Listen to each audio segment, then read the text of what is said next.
예. 오늘 우리가 읽은 누가복음 27장은 마태복음 27장은 예수님의 십자가 순환과 부활을 기록하고 있는 마태복음 26장에서 28장 즉 결론 부분에 해당합니다. 27장은 예수님의 신문 과정 그리고 십자가에서의 죽으심에 대해 기록하고 있습니다. 마태복음 27장 크게 6문단으로 나눌 수가 있습니다. 10절까지는 총독 빌라도에게로의 예수님의 이송 및 가룟 유다의 자살에 대해서 기록하고 있고요. 11절로 26절은 빌라도의 예수님 신문 그리고 무리들의 요구에 영합한 사형 판결을, 27절로 31절은 예수님에 대한 로마 군병들의 조롱을, 32절에서 44절은 골고다 언덕으로의 이송 및 십자가에서의 고난과 수욕을, 그리고 45절에서 56절은 예수님의 운명 및 로마 백부장의 고백에 대해서, 마지막으로 66절까지는 예수님의 장례 및 무덤의 임봉을 기록하고 있습니다. 오늘 이 가운데서 46절 말씀에 대해 살펴보겠습니다. 제9시쯤에 예수께서 크게 소리질러 이르시되 엘리 엘리 라마 사박다니 하시니 이는 곧 나의 하나님 나의 하나님 어찌하여 나를 버리셨나이까 하는 뜻이라. 엘리 엘리 라마 사박다니는 아람어입니다. 이는 곧 히브리어로 번역하면 나의 하나님 어찌하여 나를 버리셨나이까 라는 뜻입니다. 여기서 우리는 하나님의 위대한 구원 사역 그리고 인류를 향한 한없는 사랑을 발견할 수 있습니까? 나의 하나님 어찌하여 나를 버리셨나이까? 이 버림의 외침이죠. 우리는 예수님의 이 외침을 평생토록 묵상해도 모자람이 없을 겁니다. 사실 이 외침 한 구절 이것만 가지고도 우리는 평생을 묵상해도 우리 신앙의 깊이가 한이 없을 겁니다. 우리는 예수님께서 십자가에서 돌아가실 때 이 외침을 하나님 입장에서 생각하지 않을 때가 많아요. 여러분, 내 자녀가 예를 들어서 이런 고통을 겪으면서 죽어가는 모습을 본다면 아버지가 된 나의 마음, 엄마가 된 나의 마음은 어떨까요? 예수님께서 십자가에서 달려 고난당하시고 죽어가실 때 가장 마음이 찢어질 정도로 아파하셨던 분이 하나님이십니다. 그래서 일부 신학자들은 성부순환설을 제기하기도 했어요. 즉 하나님께서 주님과 함께 고난 받으셨다는 겁니다. 물론 이 이론은 배척당했지만 그만큼 아들이 죽어가는 장면을 바라보는 아버지이신 하나님의 심정은 무너질 수밖에 없는 겁니다.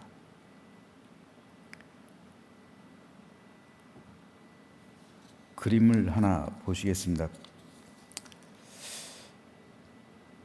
지금 보고 계신 그림은 영화 The Passion of the Christ의 한 장면인데요. 위에 있는 우주로부터 오는 물방울 그리고 밑에 떨어지는 이 물방울은 하나님의 눈물을 표현한 겁니다. 예수님께서 십자가에 달리셔서 죽으실 때, 돌아가실 때, 운명하실 때 하나님께서 눈물을 흘리셨다라는 표현을 하고 있는 거예요.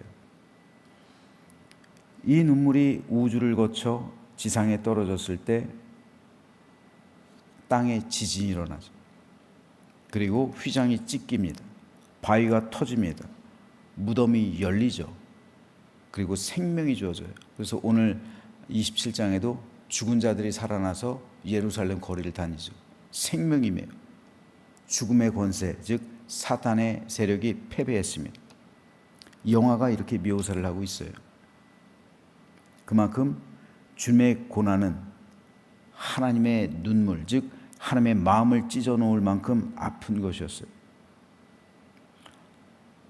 어쩌면 성소의 휘장이 찢어졌다. 물론 구원의 길을 열었다라는 의미죠. 하지만 그와 동시에 하나님의 마음이 찢겼다. 이걸 상징하는 장치였을지도 모릅니다. 따라서 오늘 아침 우리는 왜 하나님께서는 그럼에도 불구하고 예수님께서 십자에서 돌아가시도록 그냥 내버려 뒀느냐, 이걸 생각해야 합니다.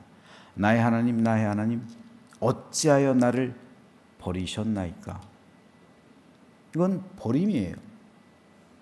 하나님에 의해 예수님의 말씀처럼 버림당한 겁니다. 내버려 두신 거예요. 왜 하나님께서는 그렇게 예수님을 내버려 두셨을까요? 그 이유는 단 하나입니다. 바로 저와 여러분의 구원을 위해서입니다. 다른 이유 없어요. 예수님께서 버림당해서 십자에서 죽으셔야 인류는 구속함을 입을 수 있기 때문입니다. 구약 성경이 보여주고 있는 것이 이거잖아요. 피로써 희생제물이 되는 것. 이게 구약 성경에서의 제사잖아요. 그리고 예수님을 상징하는 거잖아요. 구약의 모든 제사 제도는 예수님을 상징하고 있어요. 피로 희생되는 제물이 없으면 제사가 완성될 수 없어요. 사함이 없는 거예요. 하나님은 예수님을 인류를 위한 희생 제물로 삼으신 겁니다. 그래서 그 십자에서 돌아가시도록 버려 두셨던 거예요. 따라서 주님께서 이런 버림이 있으셨기 때문에 그 누구도 버림받지 않게 된 거예요. 예수님을 나의 구주, 나의 하나님으로 영접하는 사람에 한해서요. 그러므로 자기 버림은 기독교 신학의 절정이에요. 굉장히 중요한 겁니다. 자기 버림은 우리 믿음의 고백 가운데 최고봉이에요. 내 신앙, 기독교 신학의 절정을 이루고 있는 것 바로 자기 버림의 고백이에요. 십자가에서 예수님께서 외치신 그 부르짖음, 그 한마디가 바로 이 버림에 관한 겁니다. 주님은 십자가에서 버림의 본을 보여주신 거예요. 그를 통해 우리에게 생명을 전해주셨습니다. 주님이 희생 제물이 되어 버림받지 않고서는 용서와 화해와 구원과 생명의 역사는 인류에게 일어날 수 없습니다. 오늘 우리의 삶 역시 동일합니다. 기독교 역사는 버림의 역사입니다. 순교자가 뭡니까? 자기를 버린 거잖아요. 자기를 희생한 거잖아요. 자기 생명을 버린 거잖아요. 자기 자아를 버린 거잖아요. 자기의 안락한 삶을 버린 거잖아요. 모든 걸 포기한 거잖아요. 복음은 누군가의 버려짐을 통해 선포됩니다.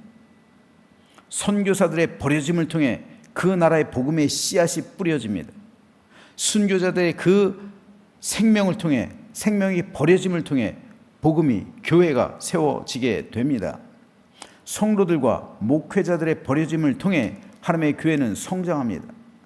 자기 버림이 있는 곳엔 부흥과 성장이 임합니다. 하지만 자기 버림이 없는 곳엔 더 이상 부흥도 성장도 일어날 수 없습니다. 희생 제물이 있는 곳엔 하나님 나라가 임합니다. 하지만 희생 제물이 없으면 하나님 나라는 그곳에 임할 수 없습니다.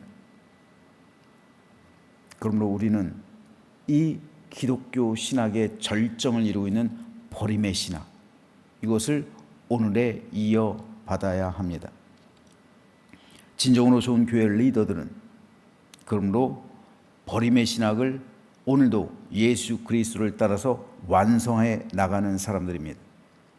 주님이 우리를 위해 버림당하셨던 것처럼 목회자들 그리고 성도들이 나의 하나님, 나의 하나님, 어찌하여 나를 버리셨나이까?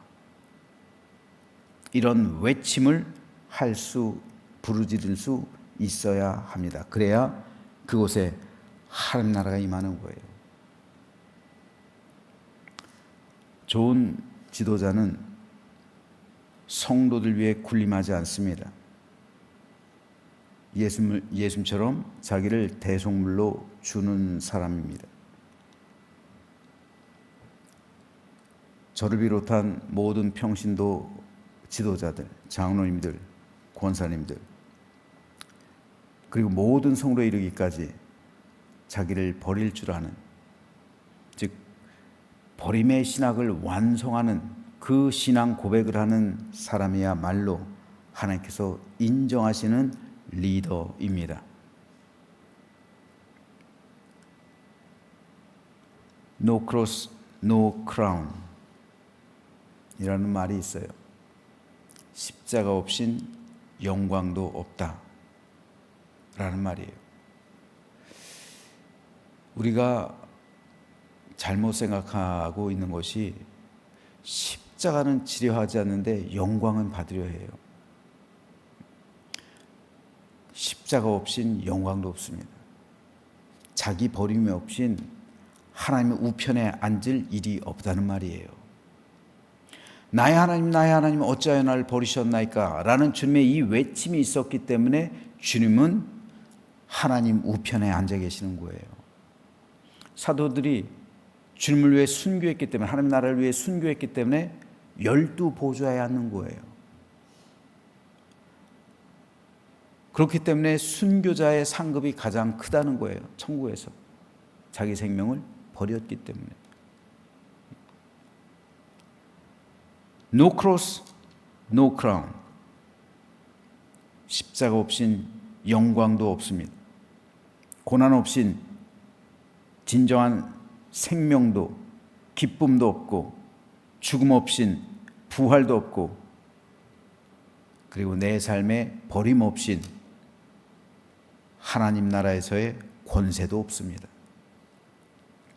그렇다면 오늘 이 시간 우리의 삶은 과연 어떻습니까? 우리는 과연 무엇을 포기하고 있으며 무엇을 버리고 있습니까?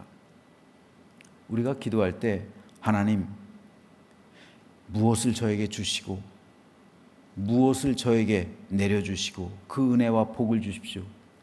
기도할 때가 많습니다. 저도 대부분 그런 기도예요.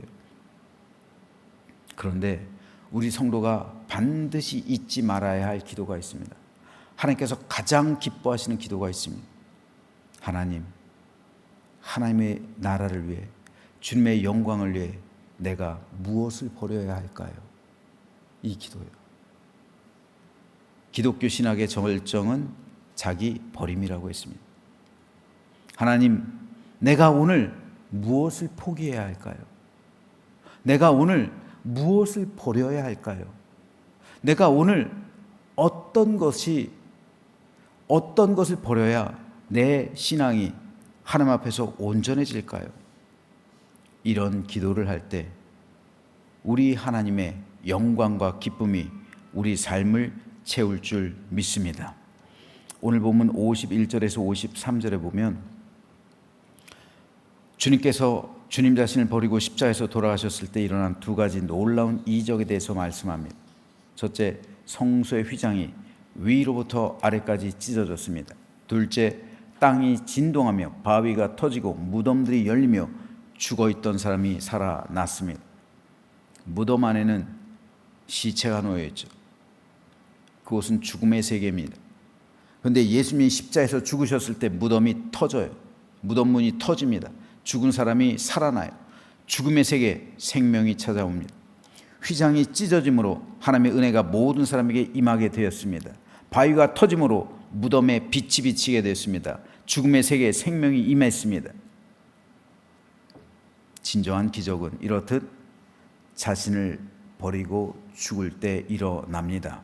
그럴 때 무덤에 생명이 찾아오는 거고, 휘장이 찢겨지는 거고, 그리고 어둠 가운데 빛이 임합니다. 이 시대, 이 세대, 왜 하나님의 역사가 이렇듯 일어나지 않을까요? 자기를 버리는 사람이 드물기 때문에 그래요. 목회자들도 그래요. 이전 세대에서 목사님들은 사실 자기를 버리는 목사님들이 많았어요. 자기 가정을 희생하고 그리고 자기 삶을 포기하고 그런 분들이 많았어요. 그래서 교회는 부흥하고 성장했습니다. 하지만 현 세대에선 저를 포함해서 그런 목회자를 찾아보기 쉽지 않습니다. 성도 역시 마찬가지입니다. 자기를 포기하고 자기를 버리는 성도들이 많았어요. 그래서 하나님의 교회는 부흥과 성장을 이루었습니다. 하지만 요즘 교회들이 왜 쇠락으로 나아갑니까? 그 가운데 하나가 가장 중요한 것이 바로 자기 버림이 사라지기 때문입니다. 왜 천국 공동체를 이루어야 할 교회들 가운데 분란과 다툼, 반목과 불화가 일어납니까? 나 자신만 살려고 하기 때문에 그래요. 내 자존심이 살고 내 자아가 살고 내 성품이 살고 내 욕심이 살려고 하다 보니 서로에게 상처를 주고 아픔을 줍니다. 희생제물은요, 죽어야 완성되는 거예요. 희생제물이 죽지 않는데 어떻게 제사가 완성돼요? 십자가에서 예수님이 희생제물이잖아요. 십자가에서 죽으셔야, 돌아가셔야 인류를 향한 구원사역이 완성되는 거예요. 오늘 우리 역시 마찬가지입니다.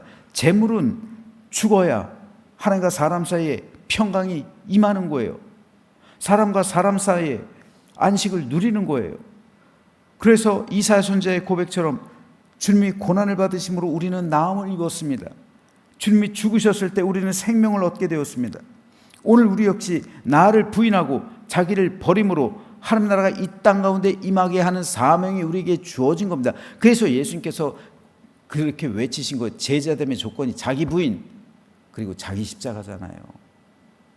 누구든지 자기를 부인하지 않고, 즉 자기를 부인하고 나를, 자기 십자가를 지고 가는 사람만이 나의 제자가 될 수 있다. 이것이 예수님의 말씀이잖아요. 제자로서의 초청이잖아요. 하나님은 지금도 예수님처럼 자기를 부인하고 자기 십자가를 지고 주님의 길을 따르는 사람을 요청하십니다. 기독교 신학의 절정, 자기 버림이라고 했습니다. 오늘 아침 저와 여러분이 그런 삶을 살아가기로 다짐하게 되시길 바랍니다. 그래서 오늘 저와 여러분을 통해서 휘장이 찢겨지는 은혜, 바위가 터지는 역사, 무덤 가운데 빗줄기, 한 줄기 빗줄기가 임하는 그러한 은혜, 그래서 우리 가정에서, 우리 교회에서, 그리고 내 이웃 가운데, 내가 살아가는 삶의 현장 가운데 하나님 나라가 전파되고 수많은 생명을 살리는 복된 생명과 구원과 그리고 사랑의 열매가 가득한 우리 모두가 되시기를 주님의 이름으로 축원합니다.